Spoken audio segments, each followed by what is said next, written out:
Assalamu alaikum everyone, it's Zainab. So I know that for a lot of people, including myself for the longest time, it's really difficult to come to terms with the fact that the world is run on and built upon corruption, and in many cases lies, deceit.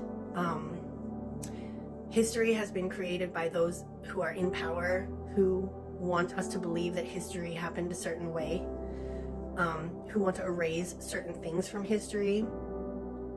And it's only those who are in power who are able to do these things. Much of our world is built on foundations of tyranny and injustice and oppression, corruption, occupation, and because those people in power and people who have come into power, people come into power and then they get out of power because other people come into power and push them out. That's what it's always been. That's probably how it will always be until the return of the 12th Imam, or the reappearance of Imam Mahdi alayhi salam, when he is able to finally bring ultimate justice to the earth, because there's no such thing in this dunya, in this world, there's no such thing as ultimate justice. I mean, as we and the rest of the world watch in horror as Jenny's side is taking place right in front of our eyes, and feel helpless to do anything about it, feel like whatever we do to try and stop it, our efforts are futile, and it just keeps on going and going.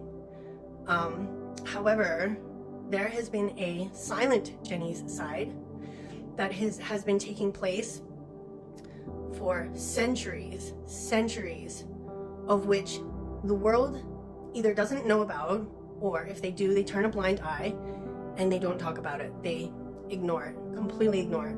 And that is the Shia Jenny's side.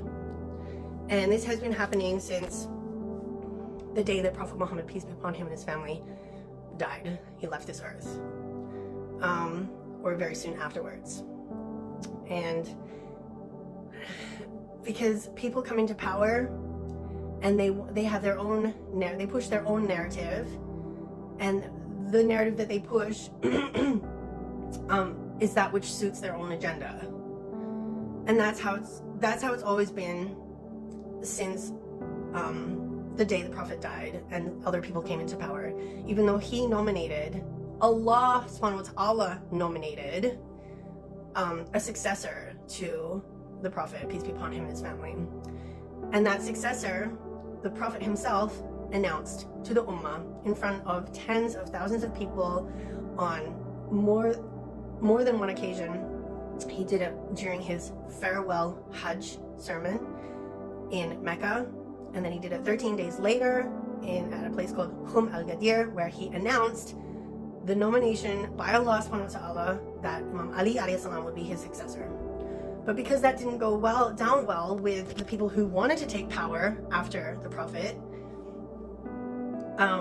it didn't happen like that, because people became greedy and people changed. And there are many hadiths in Sunni and Shia literature that say that the Ummah changed after the death of the Prophet. The Prophet will go to heaven and he will see his companions and say, "My companions," and they will be stopped, and then Allah will say to the Prophet, "You don't know how they changed after you died, how they changed your religion. They changed the religion after you died." And you'll find that hadith in Sunni sources. And that's what happened. And ever since then, the Umayyads came into power by force and by tyranny and by instilling fear into the people and threatening them. And then the Abbasids did the same thing. They came into power, and they were in power for, I don't know, almost 600 years, and they came into power the same way. Meanwhile, the Imams, who were supposed to be the successors of the Prophet, as per so many hadiths, guys, were pushed aside. They were all oppressed. They were all martyred by those who did gain power by force. And those who gained power by force were able to alter the recorded history. I mean, first of all, the recording of hadiths was banned by was it Uthman, for almost 100 years. So no one could even record any hadiths, write them down, until that ban was lifted after almost 100 years, and people were able to record hadiths again and write them down. But then those people that came into power after that were able to change the narrative to suit themselves, because they had the power to do so. So they negated and got rid of a lot of hadiths, either from the imams or from any Shia scholars, from any Shia people, rendered them inauthentic, unreliable, or irrelevant, or just completely threw them out completely, as though they never existed in the first place.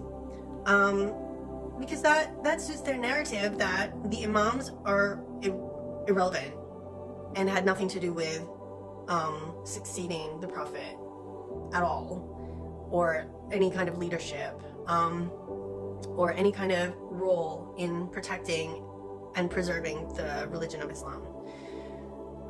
So then you had the Abbasids, then the Ottomans, the same thing. And now you have countries like Saudi Arabia, who oppress and persecute their Shia minority population and treat them completely differently from their Sunni population in terms of rights, basic rights, human rights. They persecute them, they execute them, they throw them in jail, they detain them. Bahrain does the same thing. The Sunni government of Bahrain does the same thing to their Shia citizens.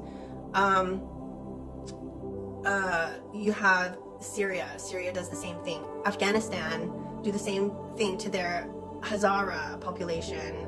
Targeted violence towards the Shia population in many, many different Sunni majority countries today. So there is ongoing oppression, and Jenny's side of Shia populations throughout the world, even today, always has been since the Prophet, peace be upon him and his family.